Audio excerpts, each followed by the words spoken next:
Hello again and welcome to the second episode of the Two Moronnies at the Eastgate at Home project. As you can see, this time we're practicing social distancing in the style of Jacob Rees-Mogg, don't you know? And we're going to have a look at those world leaders opening their mouths and sticking their feet right in them. Now, both our fans know that we are regular performers in the Scottish Borders and at the Edinburgh Fringe, but not many people know that we headlined the Big Burns Bash down in Dumfries in 2019. Mind you, it was on a Sunday night at 10 p.m. in January, and there were as many people in the audience as there are in my garden here this afternoon. Coming up, we have a very special guest appearance from the man who's trying to make sure that coronavirus reaches those parts of the United States that Medicaid doesn't. And we've got a folk song about unrequited love and a double bed. But before all of that, we're going to take another trip down memory lane to find out a little bit more of what Pete and Dud made of the lockdown.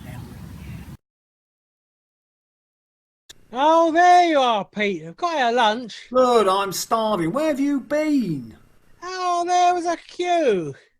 It was Alexa's lunch break. So what's this book you're reading? Oh, well, this is a book about eugenics by our leading eugenicist called Dominic Cummings. Oh, Eugenics. They're a great band, aren't they? What? I didn't know Dominic Cummings was a fan as well. What? Eugenics. Don't you mean Eurythmics, Doug? Oh, same thing. If you're Dominic Cummings, well, yes. Well, what is Eurythmics anyway? You mean eugenics? Same thing. We just did that gag Oh? badly. Oh, yeah. Eugenics is Dominic Cummings' way of ensuring a ready supply of pre-programmed, COVID-free voters to keep him and them Tories in power for time immemorial. Oh, I'm surprised he's got the time to write a book on eugenics. Really, Dud? Yeah, what with him having to drive all that way to Durham during lockdown to look after his parents. It was a child, Duddy. It was his child he was worried about. And then drive 30 miles with a 4-year-old in his car to test out his eyesight. Oh, Dud, now let's move on, shall we? Just like Boris has asked us to. But 260 miles is a long way to go to find babysitter. I mean, Pete, I could have done that for him. Well, I suppose you could, but... I mean, I live very nearby. I could have just popped over to help him out. Dud, you live under a bridge near Waterloo Station. I'm not sure that such an address is the sort from which Dominic Cummings would hire a babysitter. Yeah, well, at least Alexa's made sure we're fit. Here, have a sandwich. Yeah. I think there are technological barriers getting in the way of you passing my lunch to me, Dud. Oh, yeah, I don't seem able to hand you your sandwich, Pete. Is that what it is? Yeah. It's my peanut butter and chips. Whatever it is in there, Dud, I think it's still moving around. Yeah, well, tuck it in anyway. Oh, you can't anyway, can you, anyway? Well, mine's delicious. Proper processed food, this, full of additives. Are you eating that sandwich or are you redecorating your virtual library with it? Oh, you're saving these things on the new high-speed train that they've decided to build. Well, you mean the Chinese one? The one Boris says will connect the poor people in the north to the rest of the country. Well, who in their right mind even wants to go to the north? Well, my auntie for a start, the one whose cat I'm looking after. She lives in Birmingham. The best place for her, if you ask me. And that cat. Anyway, Dud, by the time we have built HS2, Auntie will be long dead. And so will we. But I thought that's why we were getting the Chinese to build it for us. They built that COVID hospital in 8 days. Yeah, but it fell down 2 days later. You know, I still don't understand who this Dominic Cummings character is. Well, you may well ask, I Dud. just did, Pete. Well, Dud, the official line is that he is the Prime Minister Boris Johnson's chief special advisor, in charge of all aspects of policy development and delivery for the whole of the United Kingdom. That sounds like a very important job, Pete. Ah, it's just a front, though. How do you mean? Dominic Cummings' real role is to ensure that the Downing Street cat gets his whiskers every night. You what? Larry, the Downing Street cat. Dominic Cummings is Larry's guardian angel, he is. I mean, he has to make sure that he gets put out each night, you know, with a note telling the milkman how many pinters are required for the Prime Ministerial morning cuppa. And Larry's morning milk. And Larry's morning milk, yes, Dud, yes. So that consigned food I received wasn't ordered by Alexa translating cats speak like I said. No, I think Alexa has just got confused, you see, because Dominic Cummings has a Hawaii phone just like yours. So she's buggered up the order and your Auntie Flo's tabby is the lucky beneficiary. Funny. Funny, Dud, funny, Funny. yes, funny. Your tabby, you see, has been munching on taxpayer-funded cat meat for the last 2 weeks. Will I be arrested then? For what? For stealing government cat food. Well, probably, Dud. I mean, as we speak, that Dominic Cummings, I can just imagine him rushing from his Downing Street lair. Or his Durham lair. Or his Durham lair, yes, Dud, yes, to take back control of his cat meat. He likes the idea of taking back control, that Dominic Cummings, doesn't he? Oh, that he does, Dud, but I mean, taking back control of what? I mean, I ask you.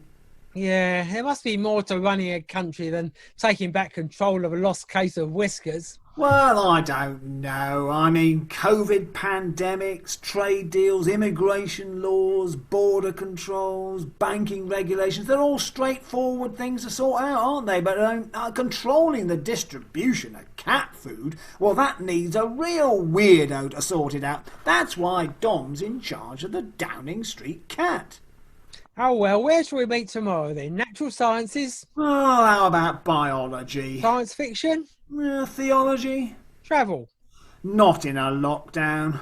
Let's meet in politics again, Dud. Must we? Well, at least we know where we are with politics. Nah, give me fiction any day, Pete. More believable. Moving on now to a tale of unrequited love. Made famous by the nation's grandfather, who is still performing in his 10th decade. Yes, Bernard Cribbins. All the while. This is a tender folk song about unrequited love and a double bed.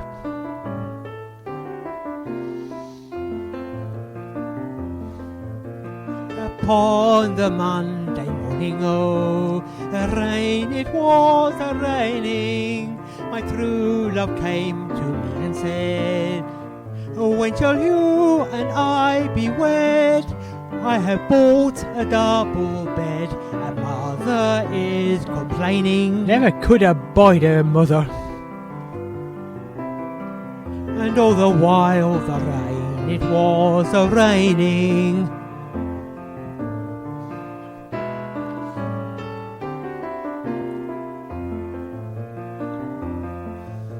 Upon the Tuesday morning, oh, the snow, it was a-glistening.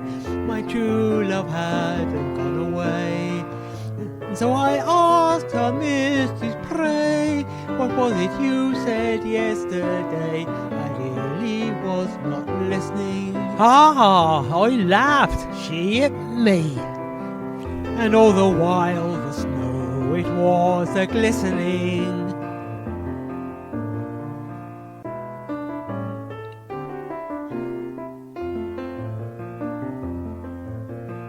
Upon the Wednesday morning, oh, the hail, it was a-hailing.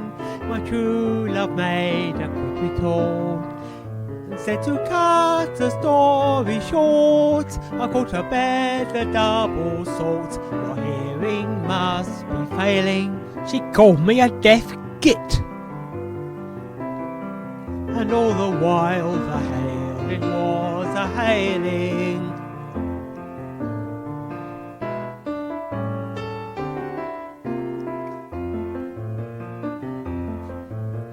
Upon the Thursday morning, oh, the day was not a hot one. I said, you bought a double bed. Well, that is what I thought you said. You really must be off your head, for I've already got one. We got two now. What are we going to do with them? And all the while the day was not a hot one.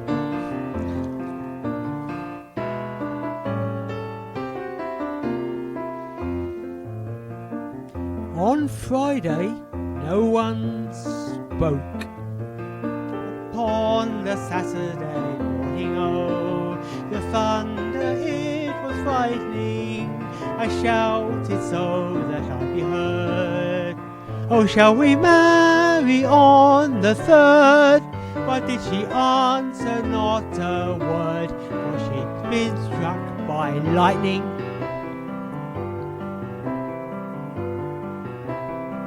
And after that the weather started brightening.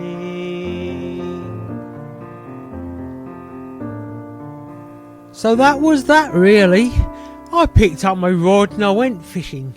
Caught 5 big trout I did. So the day wasn't completely wasted. And now to tonight's special guest. Please welcome.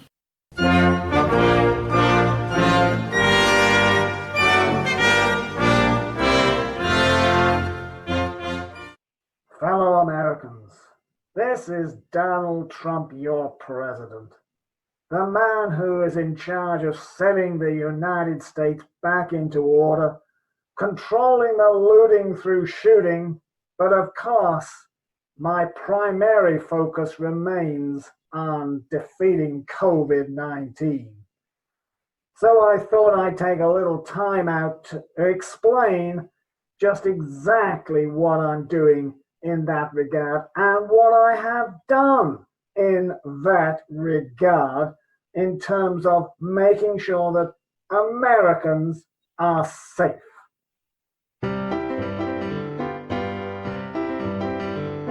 I'm Donald Trump, your president, the man who's fighting COVID. Trust every word you hear me say, make sure I'm often quoted. Take hydroxychloroquine and soon you will have noted Donald's magic cure has rid you of that nasty COVID. Diddle little little diddle I, diddle little little diddle I. That China started this disease, with me you will agree. I acted with impressive speed, no blames attached to me. I'll lock down very soon in place, and foreigners I banned, with US, Chinese expats traced and pursued throughout our land. I'm Donald Trump, your president, the man who's fighting COVID. Trust every word you hear me say, make sure I'm often quoted. Take hydroxychloroquine and soon you will have noted Donald's magic cure has rid you of that nasty COVID. Diddle little little diddle I, diddle little little diddle I. Those UV rays the virus zaps, destroys it in a trice. And disinfectants taste like snaps, it's really rather nice. My science really is quite swell, but caused a little rancor as media and the doctors yelled, "Shut up, you far-right canker." At least, I think that's what they shouted at me. I'm Donald Trump, your president, the man who's fighting COVID. Trust every word you hear me say, make sure I'm often quoted. Take hydroxychloroquine and soon you will have noted Donald's magic cure has rid you of that nasty COVID. Diddle little little diddle I, diddle little little diddle I. The New York Times thinks I'm a clown that's always eating burgers. I'll shut that fake news outlet down, no more will they me perjure. It's time to work on my campaign to get back in November, so Donald Trump once more will reign with all due pomp and splendor. I'm Donald Trump, your president, the man who's fighting COVID. Trust every word you hear me say, make sure I'm often quoted. Take hydroxychloroquine and soon you will have noted Donald's magic cure has rid you of that nasty COVID. Thank you, fellow Americans, and good luck and God bless you all.